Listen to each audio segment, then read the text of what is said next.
All right, if you're running a business in the UK, you'll want to listen up. The next year is going to be absolutely massive. We're talking about non-negotiable legal deadlines and some pretty big policy shifts that are heading your way. So let's spend the next few minutes breaking down exactly what you need to know and what you need to do to stay compliant and get ahead. I want to start with a number, 2.9 million. That's a huge figure, right? Well, that's how many sole traders and landlords are about to be affected by a complete overhaul of the UK tax system. If you're one of them, then this briefing is essential. And here's a date. Put this one in your calendar, circle it, highlight it, the 18th of November, 2025. This is the day a brand new legal requirement kicks in for millions of company directors across the country. And trust me, this is a hard deadline. So, what does this all mean? We've got huge changes to tax compliance, and we've got new legal duties for directors. It all boils down to one simple, crucial question. Is your business truly ready for what's just around the corner? Let's figure that out together. First up, let's dive right into your new compliance checklist.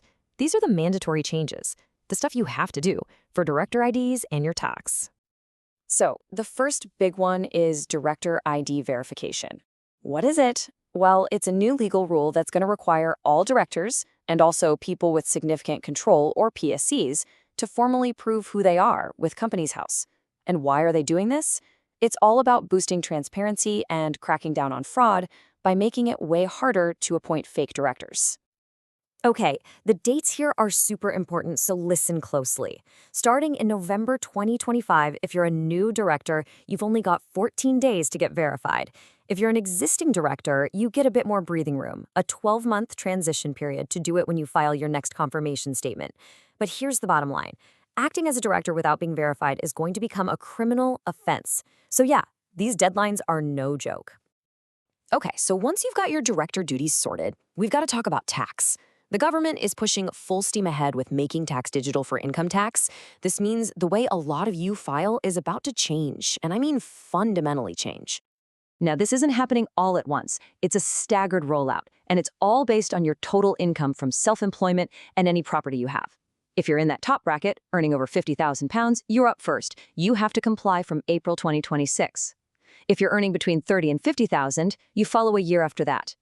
Basically, paper records and filing just once a year, those days are numbered for everyone.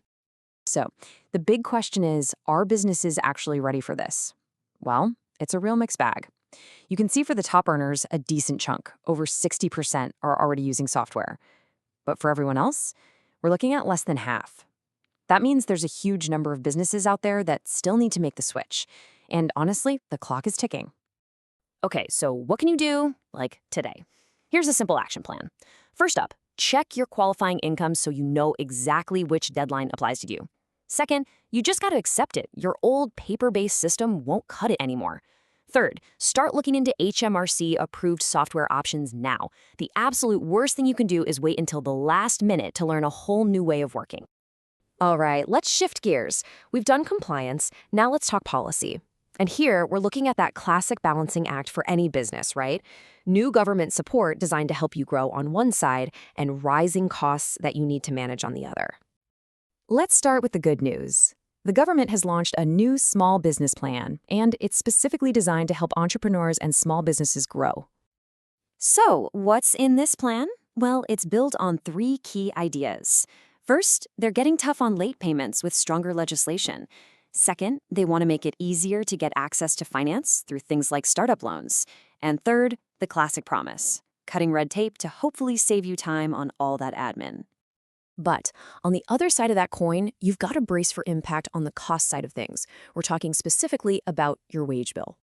Okay, here's a number I want you to remember for your financial planning. £12.71. Now, this isn't set in stone just yet, but it is the projected national living wage per hour from April 2026, so it's a pretty strong signal of where things are going. And just to put that into perspective for you, the current rate is £12.21 an hour for those over 21. This projected jump to £12.71 is another big step up, over 4%. It's all part of this ongoing trend, right? That wage floor just keeps rising. So, how do you prepare for this? First, start plugging these higher wage figures into your 2026 budgets now. And don't just think about the minimum wage roles, think about the knock-on effect. If the bottom rate goes up, you might need to adjust pay for other staff. And of course, remember, higher wages mean you'll be paying more in national insurance and pension contributions too. All right, for our last section, let's pull back from the nitty-gritty and look at a bigger market shift.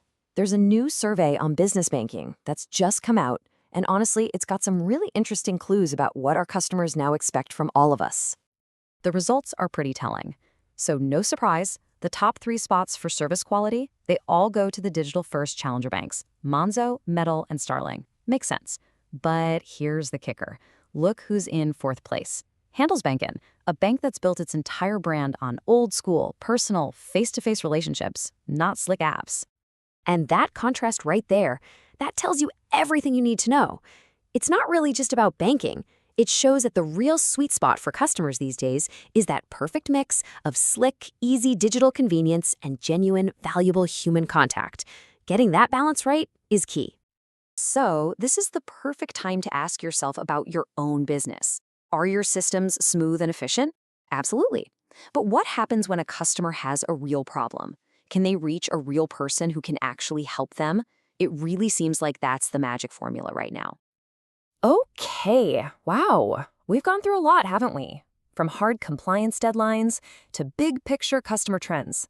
So, let's boil it all down into a clear, simple plan of action. Here it is, your 3-point action list. Number 1, compliance. Get those director ID and making tax digital deadlines in the diary. Seriously, do it now. Number 2, policy. Look into that new government support, but at the same time, make sure you're budgeting for those higher wage costs. And number 3, strategy. Take an honest look at your customer experience. Are you really striking that critical balance between digital and personal? And that brings us to the final question, doesn't it? Regulations will keep changing and markets will keep evolving. That's a given. So the real challenge isn't just about surviving. It's about asking yourself, how is my business going to use this knowledge to not just keep up, but to stay one step ahead of the game?